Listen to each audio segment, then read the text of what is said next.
రాష్ట్ర మాజీ ముఖ్యమంత్రి వర్యులు వైఎస్ జగన్మోహన్ రెడ్డి గారి పిలుపు మేరకు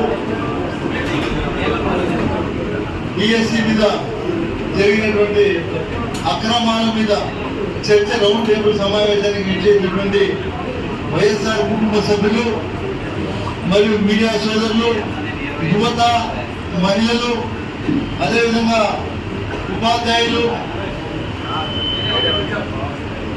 యువత అందరూ కూడా ఇచ్చేసారు. అందరికీ కూడా పేరు పేరున ధన్యవాదాలు తెలియజేసుకుంటూ, ఏదైతే ఈ మెగా డిఎస్సి అని చెప్పుకున్నటువంటి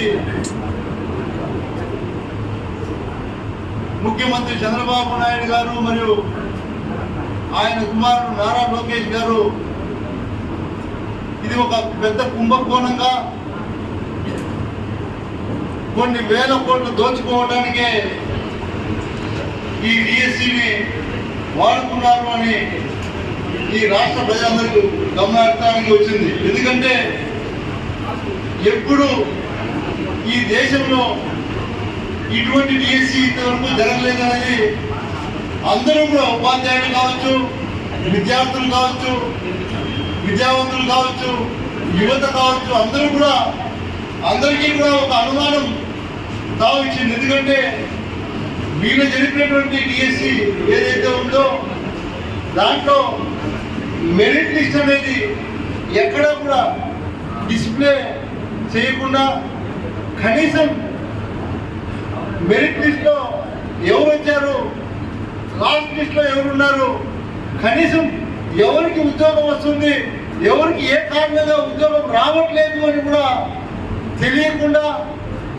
వాళ్ళకు నచ్చిన వాళ్ళకి ఏదైతే ఈ 16,000 పోస్టుల్లో తూతూ మంత్రంగా నామమాత్రమే ర్యాండంగా ఒక 10-20% మందికి ఉద్యోగాలు ఇచ్చి మిగతా 70-80% దాదాపు ఒక 3,000 కోట్ల రూపాయలు కుంభకోణం జరిగింది అని కూడా అనుమానం ఈ రాష్ట్ర ప్రజలకు వస్తా ఉంది. ఎందుకంటే దీన్ని ఒక పక్క పేపర్ లీక్ అని ప్రకటించారు. ఈ పేపర్ లీక్ ప్రకటించిన దానికి కూడా కారణం ఈ కుంభకోణం బయటికి రాకుండా, రేపు పొద్దున్నే ఏదైనా ఇంత డబ్బులు తీసుకొని పోస్ట్ ఇచ్చారు బయటికి రాకుండా రేపు పొద్దున్నే సిబిఐ దర్యాప్తులో బయటపడినా, లేదు ఇది పేపర్ లీక్ వల్ల వాళ్ళకు ఉద్యోగాలు ఇచ్చామని చెప్పుకోవచ్చని దారి మళ్లించడానికి ఇవన్నీ కూడా ముఖ్యమంత్రి కొడుకు నడిపేటువంటి ప్రసంగంలాగా కనిపిస్తుంది కూడా మీకు తెలియజేస్తా ఉన్నా. ఇది కేవలం పేపర్ లీక్ ఒకటే కాదు, దీని వెనక కుట్రతోనే పెద్ద కుంభకోణంగా 3,000 కోట్లు డబ్బులు రూపంగా చేతులు మారాయన్నదే ఈ రాష్ట్ర ప్రజలకు అనుమానంగా ఉందని కూడా తెలియజేస్తున్నాం. ఎందుకంటే అందరూ కూడా గమనించాలి, సాక్షాత్తు ఒక ఉద్యోగం కావాల్సినటువంటి వ్యక్తి ఫోన్లో మాట్లాడేటువంటి సంభాషణ ఈ రాష్ట్ర ప్రజలందరూ కూడా చూశారు. అతని మీద ఫోన్లో మాట్లాడేటువంటి వీడియోలు కానీ మనం అందరూ కూడా చూసాం. ఎంత డబ్బులు మాట్లాడుతున్నాడు ఏమి అనేది దాని మీద నామమాత్రమే కేసు కట్టారు. అంటే ఇంత జరిగినా దాని మీద కేసు కట్టలేదు, కేసు కట్టినా అతను అరెస్ట్ చేయలేదు. అంటే మతలబ్ ఏంటి? విద్యాశాఖ మంత్రి ఖచ్చితంగా రాజీనామా చేయాలి, సిబిఐ ఎంక్వైరీ జరిగిన తర్వాత నువ్వు ఏదైతే నిజాయితీ పరుడని సర్టిఫికేట్ సిబిఐ అధికారులు ఇస్తే ఆ రోజు మళ్ళీ నువ్వు మంత్రిగా కొనసాగచ్చు, అంతవరకు నువ్వు రాజీనామా చేయాలి. ఎందుకంటే ఇదంతా తతంగం ఎలా జరిగింది? ఒక్క అధికారి ఎవరైనా సరే ఈ డిఎస్సి కార్యక్రమాలన్నీ కూడా ఏదైతే ఈ పేపర్ ప్రక్రియ ఇదంతా కూడా అధికారులు చేసినటువంటి ప్రక్రియని ఒక అవుట్ సోర్సింగ్ ఉద్యోగి నవీన్ అనే అతనికి అప్పచెప్పి ఇద్దరు చేసేటువంటి పనిని అతను ఒకరికి అప్పచెప్పి అతని ద్వారా పేపర్ లీక్ అయిందని తెలిసి అతనే ఫస్ట్ టైం వచ్చి దాన్ని మళ్ళీ మెరిట్ లిస్ట్లో అతను వచ్చాడని చెప్పి అతను ఉద్యోగం ఇచ్చి తర్వాత ఈ ఆంధ్ర రాష్ట్ర ప్రజలకంతా కూడా ఈ నిజం తెలిసిపోయిందని చెప్పి ఆన్లైన్లో నుంచి మళ్ళీ అతని పేరు తీసేయడం జరిగింది. ఇది వాస్తవమా కదా? కొంతమంది ఎల్లో మీడియా లబలబలబా నోరు కొట్టుకుంటాయి. ఇవన్నీ కళ్ళు దొబ్బినాయా ఈ ఎల్లో మీడియాకి ఇప్పుడు అడుగుతా ఉన్నా. ఏ ఒక్క ఎల్లో మీడియాలో అయినా డిఎస్సి అక్రమాల గురించి ఈ రోజు వరకు ఇవన్నీ వేశారా? వేయలేదు. ఎందుకంటే వీళ్ళు పూర్తిగా ఈ ఎల్లో మీడియా ఆ ఎల్లో బ్యాచ్కి తొత్తుగా పనిచేస్తా ఉంది దానికి ఇది ఒక పెద్ద నిదర్శనం కూడా తెలియజేస్తా ఉన్నా.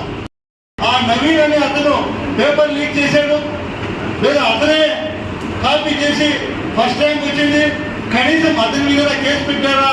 కేసు పెట్టి అరెస్ట్ చేసి ఎంక్వైరీ చేశారంటే ఇప్పటికి కూడా అది కూడా నామం మాత్రంగా కేసు పెట్టి అరెస్ట్ చేయకుండా అతను దర్జాగా బయట తిరుగుతున్నాడంటే ఈ రోజు ఏదైతే ప్రశ్నిస్తా అని చెప్పుకుంటున్నటువంటి పవన్ కళ్యాణ్ గారిని మేము ప్రశ్నిస్తున్నాం. ఈ రోజు వైఎస్ఆర్ కాంగ్రెస్ పార్టీ తరఫున మేము మీరు ప్రశ్నిస్తున్నాం. మాకు ఇంకా ఒక అనుమానం వస్తుంది, దీంట్లో మీకు కూడా ఏమైనా వాటా ఉందా అని. ఎందుకంటే ఎంతో మంది మీ నిజాయితీ పనులని మేము అనుకుంటా ఉన్నాం ఇప్పటికి కూడా. కాకపోతే మీరు దీన్ని ప్రశ్నించకపోగా మాకు అనుమానం కావస్తుందని కూడా నేను తెలియజేస్తా ఉన్నా. మీరు దీన్ని ఇప్పటికైనా మేలుకొని ఈ డిఎస్సీలో ఏం అవకతవకలు జరిగాయి, మీరు కూటమి ప్రభుత్వంలో మీరు కూడా ఒక డిప్యూటీ ముఖ్యమంత్రిగా ఉన్నారు కాబట్టి మీరు చొరవ తీసుకొని ఈ అబ్బా కొడుకు చేసినటువంటి పని ఏంటి, దీంట్లో తప్పులు ఎన్ని ఉన్నాయి అని మీరు తెలియపరిచినటువంటి బాధ్యత తీసుకోవాలని నేను మీకు తెలియజేస్తా ఉన్నా. ఎందుకంటే గతంలో నేను ఒక సంఘటన కూడా మీకు తెలియజేస్తా. మన అనంతపురం పరిటా రవి గారి హత్య కేసు మీకు గుర్తునే ఉంటుంది. ఆయన హత్య కేసులో చంద్రబాబు నాయుడు గారు ఇలానే ఒక మాట మాట్లాడడం జరిగింది. ఇదంతా కూడా ముఖ్యమంత్రి కొడుకైనటువంటి ఆనాటి ముఖ్యమంత్రి దివంగత నేత రాజశేఖర రెడ్డి గారి కొడుకైనటువంటి జగన్మోహన్ రెడ్డి గారి అర్థం ఉంది, దీనికి సిబిఐ ఎంక్వైరీ చేయాలంటే ఆ రోజు రాజశేఖర రెడ్డి గారు ఒకే ఒక్క మాట కూడా అడ్డు చెప్పకుండా ఎవరు తప్పు చేసినా శిక్ష విధించండి, నా కొడుకైనా సరే నా అన్నదమ్ముడైనా సరే మీరు సిబిఐకి కుటుంబం ఏదైనా ఉంది అంటే అది ఒక వైఎస్ఆర్ కుటుంబమే అని కూడా తెలియజేస్తా ఉన్నా ఈ సభ ద్వారా. ఇవన్నీ కూడా మనం చూస్తూ ఉంటే ఈ రాష్ట్రంలో అసలు ఏం జరుగుతూ ఉంది. వీళ్ళు ఎన్నికల ముందు ఇచ్చినటువంటి హామీలన్నీ తొందరగా దొరికి ఏదో తూతూ మంత్రిగా పరిపాలన చేస్తూ అటు పక్క అమరావతి అంటున్నారు. అమరావతిలో చూస్తే 99% అవినీతికి పడుతున్నారు. అక్కడ ఉన్నటువంటి రైతుల బాధ మనకి ఇప్పుడు తెలుస్తూనే ఉంది. ఇక్కడ నిరుద్యోగులకు ఇస్తున్నామన్నటువంటి నిరుద్యోగ వృత్తి ఇవ్వలేదు. ఎన్నికల సమయంలో ఏదైతే ఇస్తామని చెప్పారో ఒకే ఒక్క యువత కూడా నిరుద్యోగులు ఎవరైతే ఉన్నారో వాళ్ళు ఎవరికి కూడా నిరుద్యోగ వృత్తి ఇంకొకటి ఇచ్చినటువంటి దాఖలాలు లేవు. ఎక్కడైనా ఇచ్చారా? మీరు సూపర్ 6 హామీలు అని చెప్పారు. ఏ సూపర్ 6 ఏమన్నా ఏ కుటుంబానికైనా అందిందా? సరే, వైఎస్ఆర్ కాంగ్రెస్ పార్టీ వాళ్ళకు దేవుడు వెళ్తా కనీసం షర్టు చింపుకొని కష్టపడినటువంటి తెలుగుదేశం కార్యకర్తలలో వచ్చిందని నేను అడుగుతాను ఈ సభలో. ఈరోజు వచ్చిందా? కొన్ని న్యాయమైన ఇది. ఆ రోజు జగన్మోహన్ రెడ్డి గారు కులం చూడం, మతం చూడం, ప్రాంతాలు చూడమని చెప్పి మా చేతిలో అందరికీ ఊడికి చెప్పించారు ఆ రోజు మా ముఖ్యమంత్రి జగన్మోహన్ రెడ్డి గారు. తెలుగుదేశం ప్రతి కార్యకర్త ఇంటికి కూడా పోయి మేము అన్ని పథకాలు ఇచ్చేసినటువంటి ఘనత మన జగన్మోహన్ రెడ్డి గారు. ఈ రోజు పరిస్థితి చూస్తే రాష్ట్రంలో ఏమీ చేయకపోగా అన్ని కుంభకోణాలు మొత్తం దోచుకుంటూ ఈ రాష్ట్రంలో మద్యం ఏదై పారుతా ఉంది. ప్రతి గ్రామంలో ప్రతి రోడ్లలో కూడా నేను ఈ సభలో తెలియజేస్తాను.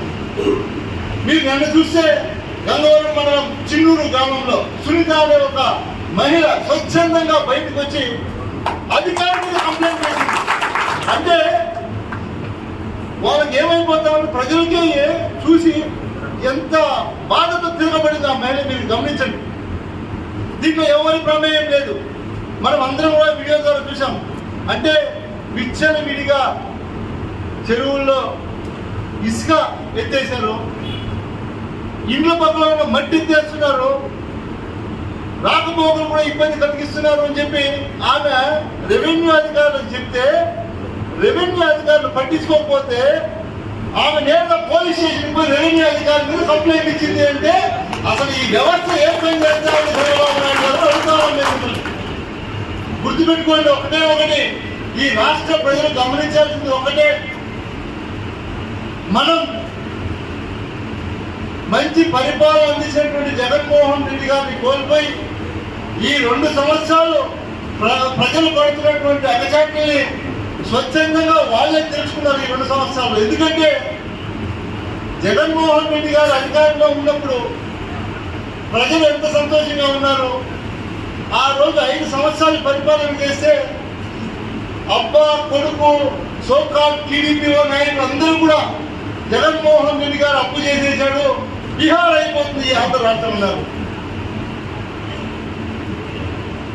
జగన్మోహన్ రెడ్డి గారు 5 సంవత్సరాలకు 3 లక్షల కోట్లు చేస్తే చంద్రబాబు నాయుడు కొడుకు మన పవన్ కళ్యాణ్ గారు కూటమి ప్రభుత్వంలో ఈ 2 సంవత్సరాలకే 3 లక్షల కోట్లు చేశారు అప్పు.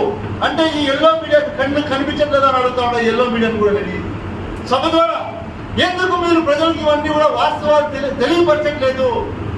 కొంతమంది అయితే మీడియా సోదరులు మరీ మోసంగా తయారయ్యారు.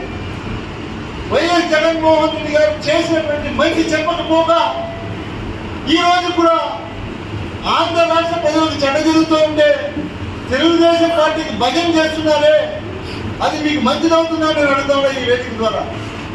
ఎందుకంటే ఆయన 5 సంవత్సరాల పరిపాలనలో ప్రతి ఇంటికి ఇచ్చినటువంటి మాట నెరవేర్చి 3 లక్షల కోట్లు అప్పు చేస్తే ఈ రోజు చంద్రబాబు నాయుడు గారి ఆధ్వర్యంలో 2 సంవత్సరాలకి 3 లక్షల కోట్లు అప్పు చేసి ఇచ్చినటువంటి మాట ఒకటి కూడా నెరవేర్చకపోగా అంతెందుకు కనీసం ఈ రాష్ట్రంలో తెలుగుదేశం ప్రభుత్వం వచ్చినప్పటి నుంచి జగన్మోహన్ రెడ్డి గారు దిగిపోయినప్పటి నుంచి చంద్రబాబు నాయుడు ప్రమాణ స్వీకారం చేసిన రోజు నుంచి ఈ రోజు వరకు ఎవరికైనా సరే కొత్తగా పెన్షన్ వచ్చిందా అని అడుగుతా ఉన్నా. ఈ రాష్ట్రంలో చెప్తాను, రాష్ట్రంలో ఎవరికైనా వచ్చిందా?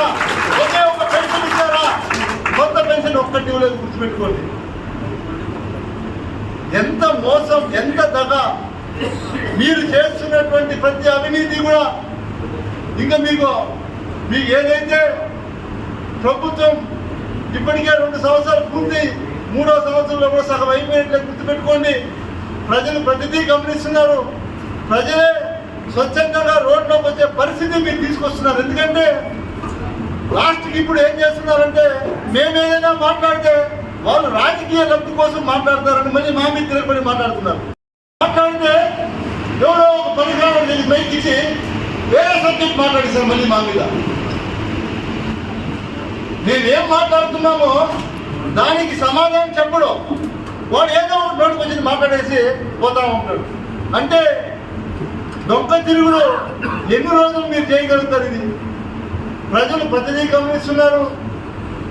ఈరోజు ఖచ్చితంగా మీరు ఇలానే ఉంటే, మీ కుమారుణ్ణి ఇలానే చేస్తే చంద్రబాబు నాయుడు గారు ఖచ్చితంగా ఈ పాపాలన్నిటికీ కూడా దగ్గరలో శిక్ష పడే సమయం వస్తుంది.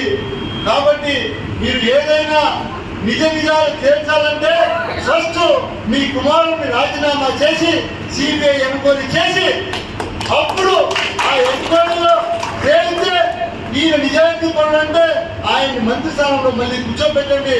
అంతవరకు ఆయన రాజీనామా చేసేంత వరకు ఈ ఉద్యమం ఆగని ఈ రాష్ట్రంలో కూడా తెలియజేస్తూ ఇక్కడ ఇచ్చేటటువంటి అందరికీ కూడా ప్రత్యేకంగా ధన్యవాదాలు తెలియజేస్తూ 6వ తేదీ, 7వ తేదీ, 8వ తేదీ, 9వ తేదీ పట్టణంలో మన రిలే నిరాహార దీక్షలు ఉన్నాయి. అదేవిధంగా 10వ తేదీ మనం గుండుబాయి నుంచి బజార్ వీధిగా మనం మార్కెట్ దగ్గర ఉన్నటువంటి వైఎస్ఆర్ విగ్రహం దగ్గరికి ర్యాలీగా అందరూ కూడా వెళ్ళాలనుకుంటున్నాం. వైఎస్ఆర్ కుటుంబ సభ్యులందరూ కూడా పాల్గొనాలి. మీరు ఏదైతే ఆ రోజు 2 వీలర్లో కార్లో వచ్చే వాళ్ళందరూ కూడా ముందుగా అన్నీ కూడా మార్కెట్ దగ్గర పెట్టి తర్వాత అక్కడి నుంచి వెహికల్లో ఇక్కడికి వచ్చి గుండుబాయి దగ్గర నుంచి మనం ర్యాలీగా వెళ్ళి ఆ ర్యాలీని విజయవంతం చేయాలని కూడా మిమ్మల్ని అందరినీ కూడా కోరుకుంటూ సెలవు తీసుకుంటాము.